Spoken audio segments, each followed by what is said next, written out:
forget the image of Zeus as the relaxed, all-powerful king. The truth is, he was terrified, and with good reason. His family history was a mess. Following a terrible rule, sons always overthrow their fathers. The problem started with Zeus's own grandfather, Uranus, who was brutally attacked and overthrown by his son, Cronus. Cronus, afraid of the same thing, tried to beat the prophecy by swallowing all his own children the moment they were born.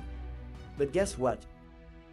His youngest son, Zeus, grew up, defeated Cronus in a massive war, and took the throne. Now, Zeus was on the stolen throne, and he knew it. He was the most powerful being alive, but he was always looking over his shoulder, certain that one of his sons would eventually do the exact same thing to him. It was a curse built into the very fabric of power.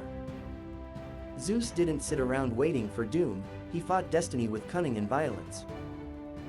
The fates prophesied that his wife, Métis, goddess of cunning, would first have a daughter, and then a son who would be powerful enough to overthrow Zeus. Zeus tricked her and ate his pregnant wife whole. It was a shocking, desperate move to absorb her power and stop the son from being born. He got a huge headache, and from his skull popped out Athena, fully grown and armored. A daughter was fine, as the prophecy focused on a son.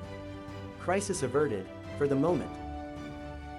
Later, it was prophesied that the sea nymph Thetis would bear a son, greater than his father. Zeus desperately wanted Thetis, but the risk was too great.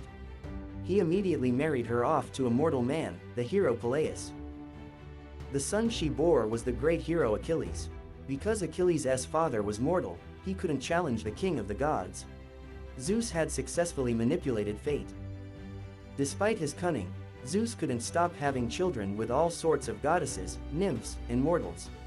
These children were his ultimate liability. They were his legacy, but also his downfall. Ares, the reckless god of war, who openly ignored his father's rules. Apollo, the brilliant archer and oracle god, who was already creating his own following. Hermes, the slippery trickster, who knew every secret on Olympus and beyond. Dionysus, the wild card god of wine and frenzy, a force of chaos that could dissolve all reason. Zeus had managed to lock up his own father, Cronus, and outsmart his wives, but he couldn't simply kill his own divine children.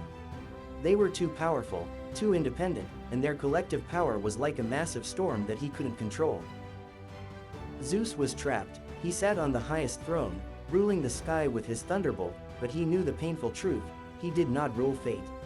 He was doomed to wait for the day when one, or all, of his children would find the weakness in his armor and finally finish the family curse. In the game of ultimate power, the only thing you can be sure of is that the next king is waiting in the wings.